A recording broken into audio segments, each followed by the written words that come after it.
டிஎன்பிஎஸ்சில இருந்து வந்திருக்க official job requirement என்ன என்பதை தான் இந்த வீடியோல நம்ம டீடைலா பார்க்க போறோம். டிஎன்பிஎஸ்சியை பொறுத்த வரைக்கும் 90 பணியிடங்களுக்கு டிஎன்பிஎஸ்சி குரூப் 1 தேர்வு அறிவிக்கப்பட்டிருக்கு. இதுல டெப்டி கலெக்டர் 16 இடங்களும், டெப்டி சூப்பரிண்டென்டென்ட் ஆஃப் போலீஸ் 23 இடங்களும், அசிஸ்டன்ட் கமிஷனர் கமர்ஷியல் டாக்ஸ்ல 14 இடங்களும், டெபுட்டி ரெஜிஸ்டர் கோஆபரேட்டிவ் சொசைட்டில 21 இடங்களும், அசிஸ்டன்ட் டைரக்டர் ரூரல் டெவலப்மெண்ட் டிபார்ட்மெண்ட்ல 14 இடங்களும், district officer fire and rescue சர்வீஸ்ல ஒரு இடமும் நிரப்பப்பட இருக்குது. இந்த பணிக்கு வயது வரம்பு, அதாவது ஏஜ் லிமிட்டை பொறுத்த வரைக்கும் 1/7/2024 தேதியின்படி 21 முதல் 34 வயதுக்குள் இருக்க வேண்டும். எஸ்சி அருந்ததியர், எஸ்டி பிற்படுத்தப்பட்டோர், மிகவும் பிற்படுத்தப்பட்டோர், முஸ்லிம் பிரிவினர்கள் மற்றும் ஆதரவற்ற விதவைகளுக்கு 5 வருடங்கள் தளர்வு அளிக்கப்படும். தேவையான கல்வி தகுதியுடன் விஎல் பட்டம் பெற்றிருப்பவர்களுக்கு 1 வருடம் கூடுதல் வயது வரம்பு சலுகை வழங்கப்படும்.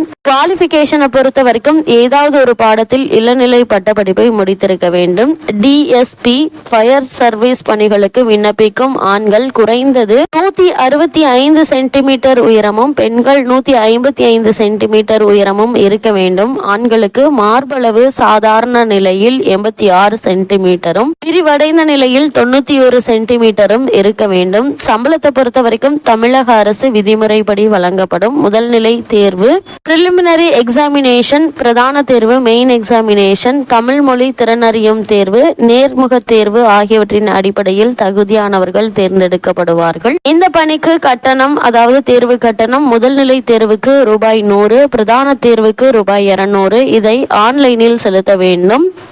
இந்த பணிக்கான முழு விவரங்களுக்கு அபிஷியல் வெப்சைட்டான www.dnpsc.gov.in என்ற இணையதளம் வாயிலாக ஆன்லைனில் விண்ணப்பிக்க வேண்டும். விண்ணப்பிக்க வேண்டிய கடைசி நாள் 27/4/2024.